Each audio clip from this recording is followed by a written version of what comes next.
ऐसो पंच नमो यारो सब पावर प्रणासणो मंगलाण च सवेसिं परमं होई मंगलम।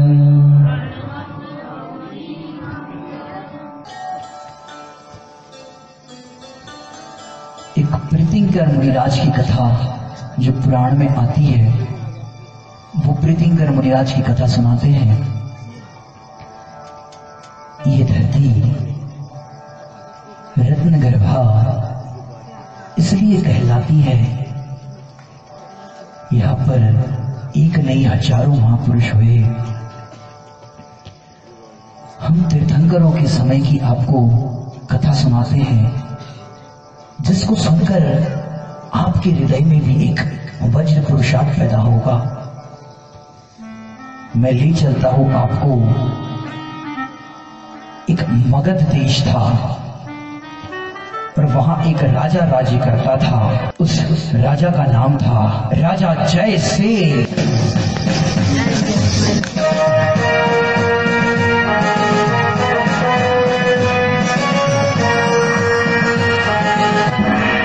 उसकी एक रानी थी, उस रानी का नाम था पृथ्वी सुंदरी। उसी नगर में एक सेठ रहता था, उस सेठ का नाम था धनमित्र और सेठानी का नाम था धनमित्रा। जिनके संतान नहीं थी, संतान हो तो दुख, संतान नहीं हो तो दुख। लेकिन वो परेशान रहता था सेठ, क्योंकि एक मनोविज्ञान है, शादी के बाद संतान ना हो तो व्यक्ति निराश हो जाता है। ऐसा लगता है हम अकेले क्या करें, इतना धन वैभव संपदा इसको कौन भोगेगा, अपार संपदा है कौन भोगेगा। जी बहलाने के लिए कोई होना तो चाहिए। अंदर में ये प्रश्न लिए वन जंगल में मुनिराज के पास इस प्रश्न का उत्तर लेने जाना चाहते थे। जानते हो हमारे मुनिराज कैसे होते हैं? धन्य मुनिराज हमारे हैं, अहो बड़े भाग्य हमारे हैं। धन्य मुनिराज हमारे हैं, अहो बड़े भाग्य हमारे। लगता है आपको मुनिराजों की भक्ति अच्छी नहीं लगती, मुनिराज अच्छे नहीं लगते आपको? आप लोग तालीम ही बजा रहे हैं। धन्य मुनिराज हमारे हैं, अहो बड़े भाग्य हमारे हैं।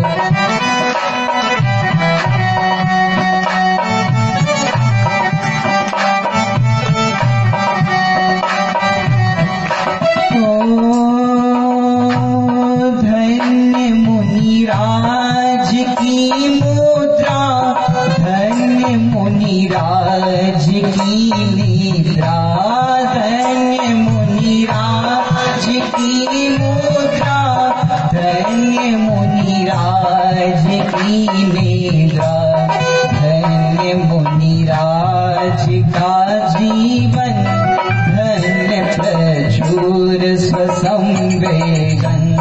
धन्य मुनिराज हमारे हैं, अहो बड़े भाग्य हमारे। और धनमित्र सेठ, धनमित्रा सेठानी इस प्रश्न को लिए मुनिराज के समीप गए। मुनिराज से नमोस्तु किया। सेठ जी ने कहा, हे गुरुवर, मेरा चित्त बहुत परेशान है। वास्तव में सुख तो आपने जो दशा प्रकट की है उसमें है, और मेरे कोई संतान नहीं, इसलिए मैं चाहता हूं और मेरी श्रीमती भी चाहती है कि दीक्षा धारण करे। मुनिराज ने कहा, तुम घबराओ मत। हे पुत्री, तुम भी मत घबराओ। जानते हो,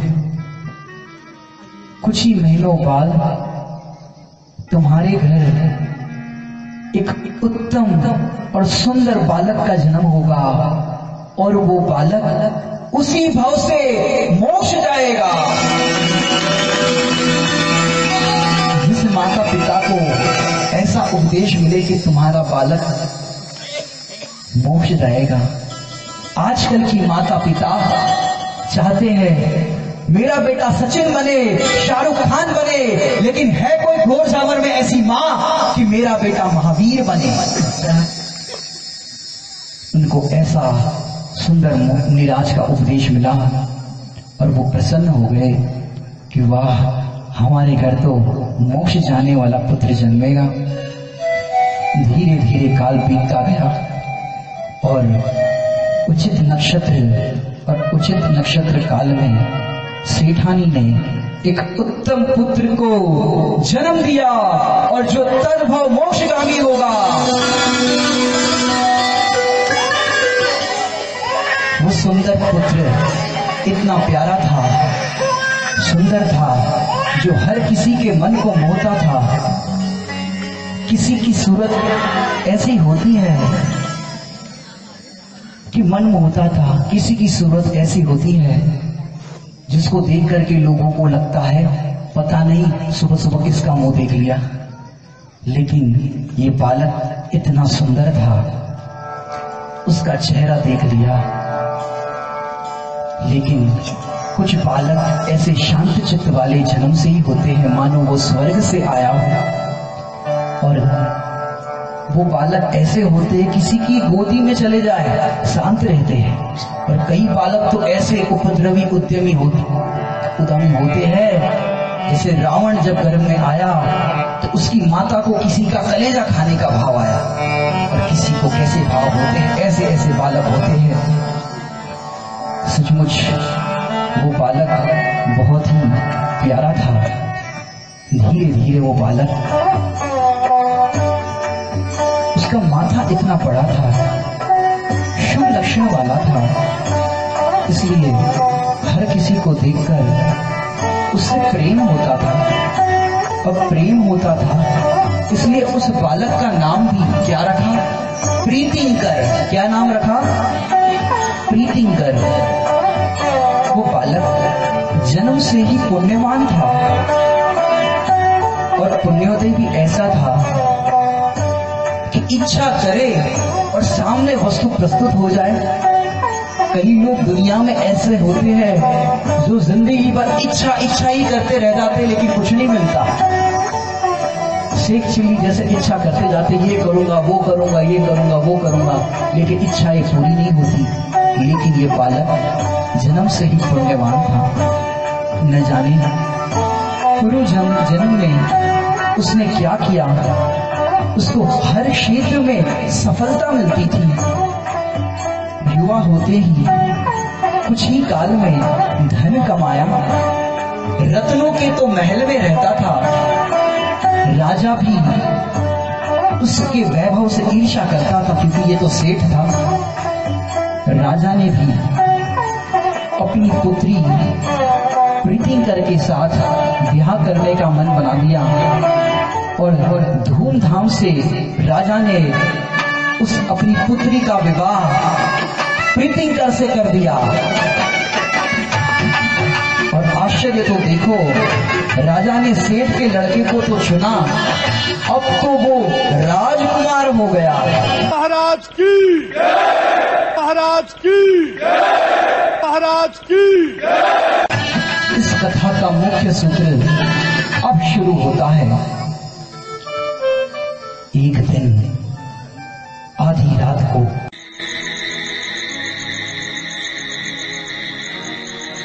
रात का समय था। रात का समय प्रीतिंकर सुखपूर्वक राजकुमारी के साथ रह रहा था। रात को छत पर टहल रहा था। कौन? प्रीतिंकर। और एक दिन विचार कर रहा था अरे मैंने इस भाव में तो कोई ऐसा काम किया नहीं कि जिससे मुझे अपार संपदा मिले। बिना किए ही सारी संपदा, और तो और राजा की पुत्री के साथ विवाह, और मैं राजा बन गया। ऐसा मैंने क्या किया था? वैभव, इच्छा करने पर जो चाहिए वो चीज सामने मिलती है। ऐसा मैंने क्या किया था? आप इस भरोसे में मत रहो कि हम मेहनत करेंगे तो हमको बहुत धन मिलेगा। सवेरे से शाम तक लोग काम करते हैं, लेकिन कितना मिलता है वो तो सबके पुण्य पाप के उदय के अधीन है। अपना समय धर्म आराधना में लगाओ, स्वाध्याय में लगाओ, तत्व निर्णय में लगाओ, क्योंकि सर्वोत्कृष्ट पुण्य का उदय भी आता है तो धर्म आराधक जीवों को आता है। सचमुच वो विचार कर रहा था, दुनिया में लोग रोटी खाने के लिए भी तरसते हैं, और मैं तो रत्नों के महल में रहता हूँ, सोने के पलंग पर सोता हूँ। आज हम वर्तमान में मुमुक्षु लोग में भी एक कमी आ गई है कि क्या करते हैं, हम पुण्य के उदय को तो चाहते हैं, लेकिन पुण्य बांधने में क्या करते हैं, हे है। स्वामी जी ने पुण्य की क्रिया में धर्म मानना हे बताया, लेकिन दया दान पूजा व्रत आदि ये ज्ञानी को श्रावक को होते हैं, गुणस्थान प्रमाण होते हैं, वो भाव आते हैं, लेकिन वो श्रद्धा का श्रद्धेय विषय नहीं है, उसका उपादेय उसमें नहीं मानना। लेकिन भूमिका अनुसार तो होता है। उदय में तो हम चाहते हैं कि बढ़िया से बढ़िया हो, और बांधने में हम ऐसा करते हैं। ये जो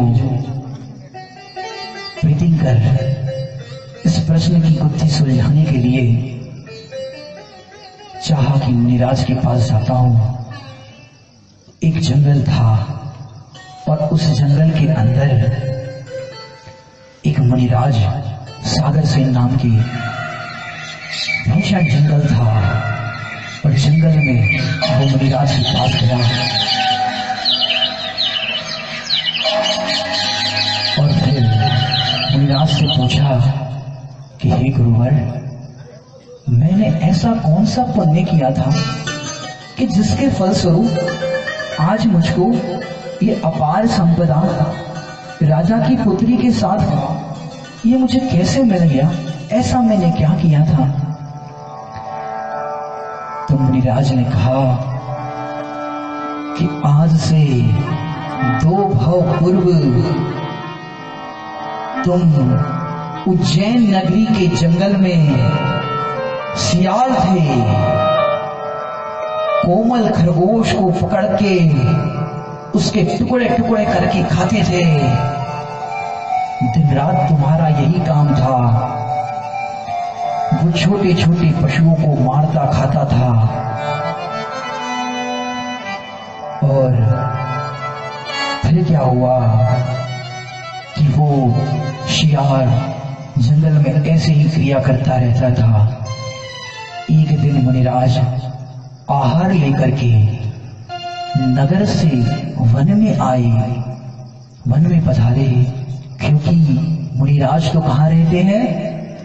वन में। एक भजन भी सुना होगा आपने, मुनिराज रहे वन में, नहीं राग करे तन में। मुनिराज रहे वन में, नहीं राग करे तन में। देखो मुनिराज कहाँ रहते हैं? वन में रहते हैं। और क्या लिखा आगे? राग नहीं करे तन में। मुनिराज रहे वन में, नहीं राग करे तन में। सही लिखा है। मुनिराज वन में रहते हैं, इसलिए तन में राग नहीं करते, अगर कोई ऐसा अर्थ करे तो। लेकिन उसको हम थोड़ा सा घुमा करके अर्थ करते आनंद लेने के लिए। हालांकि वन तो वहां पर जंगल की बात है, लेकिन दूसरा एंगल हम बताते हैं। इंग्लिश बच्चे समझते हो ना?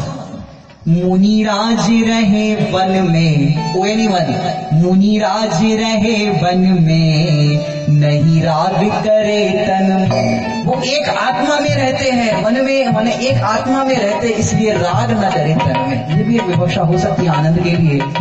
और मुनिराज जंगल में पधारे, और कैसे श्रावक होने चाहिए तो ऐसे। मुनिराज का जैसे आहार दान संपन्न हुआ, और फिर जो श्रावक थे मुनिराज को जंगल तक कैसे लेकर के आए, वो इतने भक्ति भाव पूर्वक जंगल में लेकर के आए, कैसे? बैंड बाजे के साथ।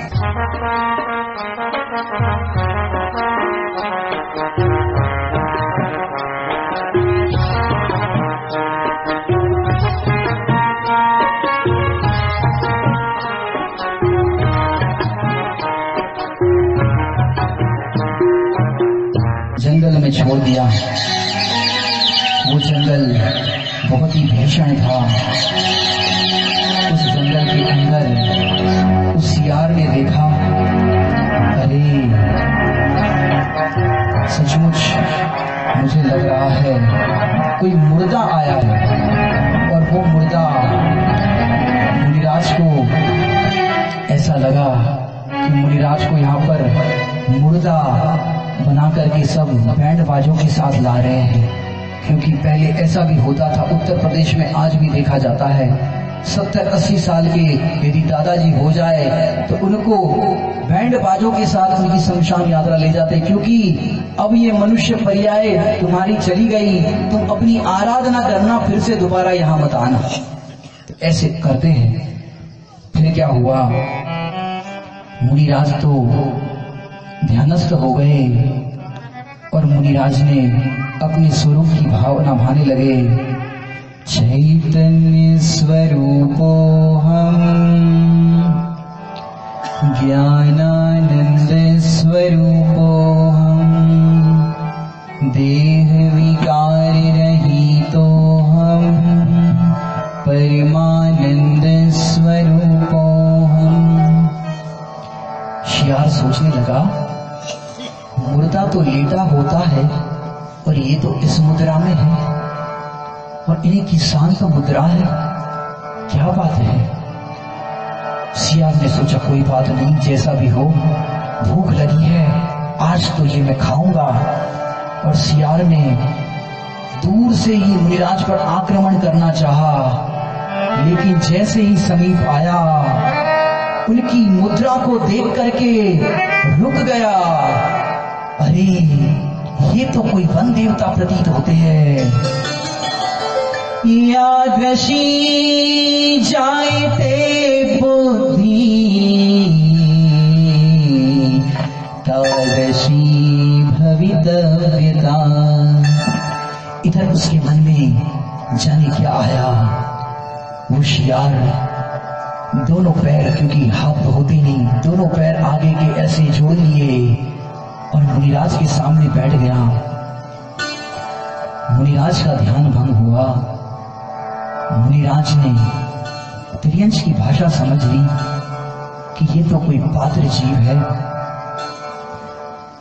उस सियार की आंखों से अश्रु की धारा बहने लगी और सियार ने मुनिराज से मन ही मन कहा, हे वन देवता, मुझे आत्म कल्याण का उपाय बताओ। मुनिराज भी उसकी भाषा समझ गए। पात्र जीव था, उसकी आंखों से अश्रुधारा बहने लगी, क्योंकि आंखों से व्यक्ति अपनी व्यथा कह देता है। उसने कहा, हे प्रभु, मैं छोटे छोटे पशुओं को मारकर खाता हूं तो भी मेरा पेट नहीं भरता। मैं बहुत पापी हूं, क्या करूं, आप उपाय बताएं। इस पर्याय में मुझे बहुत भूख लगती है। जिन्होंने 4 संज्ञा पढ़ी होगी, आहार संज्ञा तिर्यंश गति में प्रबल होती है। मुझे दिन रात शिकार और उनको फाड़ करके खाना, यही मेरा काम है। कृपया आप मुझे इस दुख से निकलने का उपाय बताएं। मुनिराज ने कहा, हे भव्य, यदि दुख से छूटना चाहता है, सुखी होना चाहता है, तो रात्रि भोजन का त्याग कर। वक्ता मुनिराज, श्रोता तिर्यंश, उपदेश को वो समझ गया और सियार ने गर्दन हिला करके कठोर आश्वासन दिया कि प्राण जाने की कीमत पर भी मैं रात्रि में कभी भी भोजन ग्रहण नहीं करूंगा। और ऐसा मुनिराज के चरणों में कठोर आश्वासन दिया और वो सियार वहां से चला गया। प्रातः काल जल ग्रहण करता था और मुनिराज के उपदेश को बार बार याद करता था कि मैंने वन देवता के चरणों में प्रतिज्ञा धारण की है, दिन में ही भोजन करूंगा, रात में भोजन ग्रहण नहीं करूंगा। और वो सूर्य छिपने से पहले भोजन करता था और रात में भोजन नहीं करता था। सोचो स्त्रियंश पर्याय में भी कैसे कैसे भाव हो जाते हैं। और वो इस तरह से करता गया। एक दिन क्या हुआ,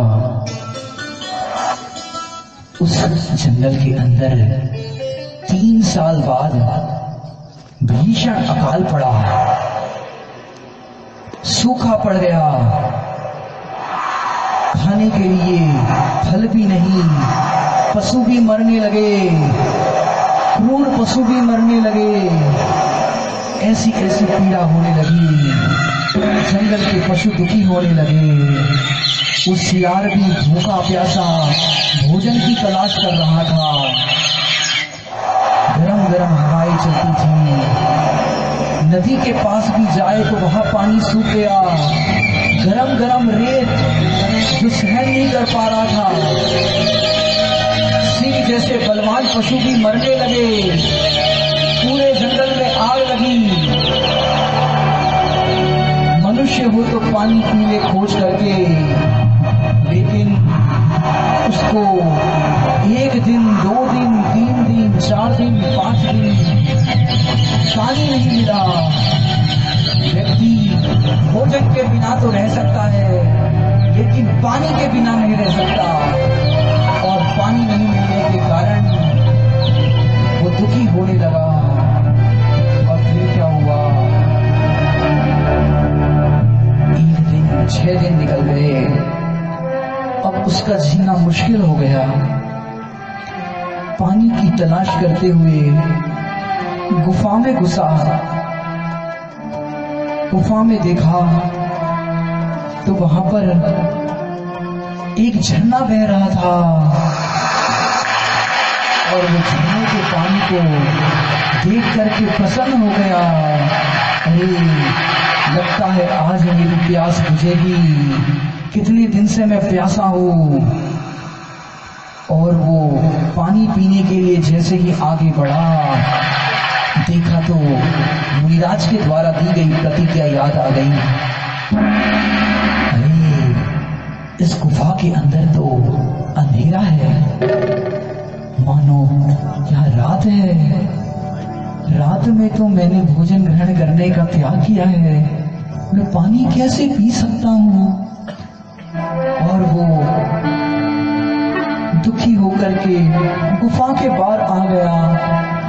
बाहर आया तो देखा सूर्य की रोशनी, सूर्य का प्रकाश। अरे लेकिन यहाँ तो पानी नहीं। फिर से वो गुफा के अंदर गया, झरने का पानी बह रहा था। अरे मैं प्यास बुझाऊं तो बुझाऊं कैसे, यहाँ तो रात है। बाहर जाओ तो उजाला, अंदर आओ तो रात। अरे मैं क्या करूं। सचमुच मुनिराज के द्वारा उपदेश जो मिला है, उसको तो मैं, उस प्रतिज्ञा तो कभी मैं नहीं तोड़ूंगा। मैंने वन देवता के चरणों में प्रतिज्ञा धारण की है, मैं रात को तो पानी नहीं पीऊंगा। है कोई ऐसा समझदार का पाठी मुमुक्षु जो ऐसी परिस्थिति में पानी ना पिए? बड़ी बड़ी बात करना, भगवान आत्मा की चर्चा करना अलग बात है, क्योंकि ग्रंथों में तो ऐसा आता है। हम कितने धर्मात्मा हैं, ये तो असाता की या पाप के उदय में पता चलता है हम कितने बड़े धर्मात्मा हैं। उसने अंदर बाहर करते करते वो थक गया और जैसे ही वो बाहर आया, सूरज की रोशनी उस पर पड़ी और वो चक्कर खा करके नीचे गिर पड़ा। और उतने में वही मुनिराज वहां पर आए और मुनिराज को देख करके प्रसन्न हो गया कि हे वन देवता, आपने जो मुझे प्रतिज्ञा दी थी और मैंने कहा था प्राण जाने की कीमत पर भी मैं उस प्रतिज्ञा का पालन करूंगा, सचमुच आज मैं उसी तरह आपके दी गई प्रतिज्ञा में उत्तीर्ण हुआ हूं। कृपया आप मुझे इस दुख से बाहर निकाले। पुरुषार्थ सिद्धि उपाय में तो ऐसा लिखा है कि जो रात में पानी पीता है वो खून बराबर है, ऐसे तो आगम कहता है, लेकिन लोगों को लगता है बहुत कठिन है, अज्ञानी को लगता है कठिन है। ज्ञानियों के लिए खेल है और अज्ञानियों के लिए प्रतिज्ञा जेल है। निश्चय और व्यवहार कथन तो बहुत सरल है, मुश्किल है निश्चय को व्यवहार बनाना। निश्चय और व्यवहार कथन तो बहुत सरल है, मुश्किल है निश्चय को व्यवहार बनाना। वैरागी का भेष बदलना बहुत सरल है, मुश्किल है अंतर से वैराग्य जगाना। अज्ञानी जीव कहीं ना कहीं से मार्ग निकालते हैं कि भैया रात में रोटी नहीं खाओ, काजू बादाम तो खा सकते हैं, दूध तो पी सकते हैं, इतना तो कर सकते हैं, अभी पंचम काल है। अरे भैया काल कौन सा भी हो, लेकिन तीन लोग के नाथ ने बताया मार्ग तो तीनों काल एक सा रहता है। क्योंकि देखो दिन में भोजन बनाया दिन में करना, रात में बनाया हुआ भोजन भी दिन में करे तो रात्रि भोजन का दोष लगता है। अंधेरा बाहर हो और अपन भोजन करे ये भी दोष है। और तो और मुनिराज जो होते हैं, यदि सूर्य का प्रकाश ना हो जिस घर में, वहां भोजन ग्रहण ना करे, क्योंकि अंधेरा होता है तो रात्रि भोजन का दोष आता है। और तो और अज्ञानी ऐसा करते हैं, अबे तक तो सूरज है, मैंने टिमटिमा रहा हो तो लोलैया समझते हो, लोलैया हो, अबे तक तो है, और भोजन करे अरे अब तो है, अब तो है। मैंने ऐसे भोजन की आसक्ति होती है। अरे पहले बैठ करके भोजन क्यों नहीं करते? त्यागी व्रतियों को तो बताया है ग्रंथों में, त्यागी व्रतियों को तो 4 घड़ी पहले भोजन करना और पुरुषों को 2 घड़ी पहले भोजन करना, माता बहनों को 1 घड़ी पहले भोजन करना, बाकी समय जो होता है वो बर्तन आदि जो कार्य है वो भी दिन में करना। माने जिससे आरंभ की क्रिया रात में होती है तो हिंसा होती है, ऐसा तो होता है। सचमुच सियार का जीव धन्य है जिसने ऐसी प्रतिज्ञा धारण की। 7 दिन प्यासा बावड़ी के बाहर गिर पड़ा और मुनिराज ने उसको क्या किया होगा आप जानते हो।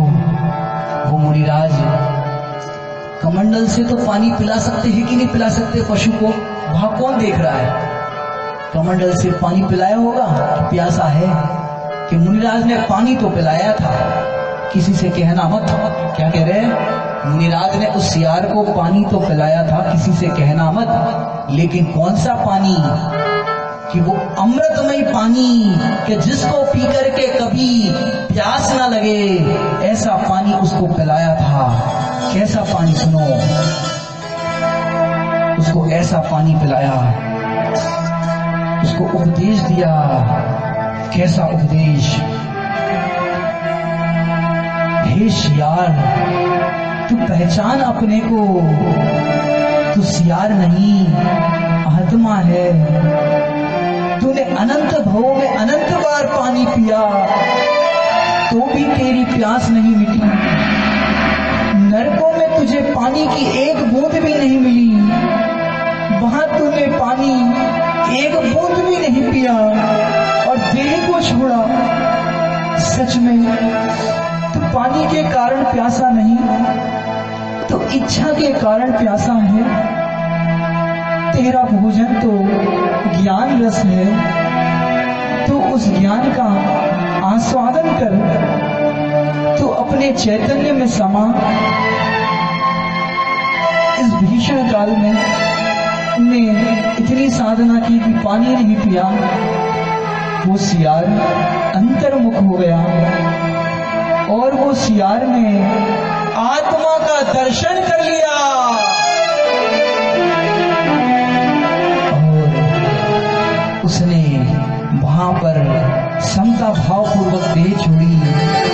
वो स्वर्ग गया और वहां से, और वो मुनिराज को उपदेश दे रहे थे प्रीतिंकर को, और प्रीतिंकर तू स्वर्ग से इस पर्याय में आया और तूने ऐसी रात्रि भोजन का एकदम कठिन पालन किया और तूने उसमें दोष नहीं लगाया। इस कारण से आज तुझे ये अपार संपदा, अपार वैभव और सब कुछ मिला है और इसके कारण ही तुझे ये सब मिला है। प्रीतिंकर मुनिराज के चरणों में नतमस्तक हो गया।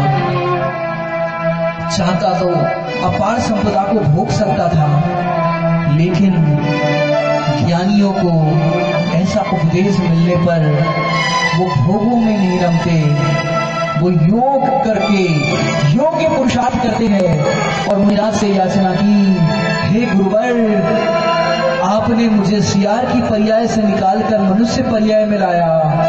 अब मैं चाहता हूं आप इस मनुष्य पर्याय से निकाल करके मुझे मुक्ति की प्राप्ति में निमित्त बने। कृपया मुझे जैनेश्वरी दीक्षा अंगीकार करने का अवसर दे। और मुनिराज ने उसको जैनेश्वरी दीक्षा दी और वो मुनिराज प्रीतिंकर बन गए। बोलो मुनिराज प्रीतिंकर की।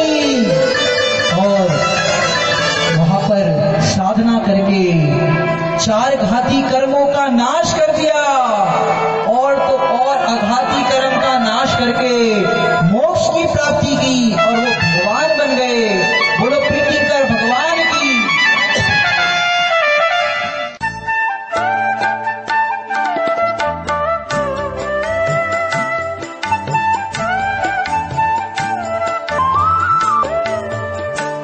देखो, इस कथा से प्रेरणा लेना।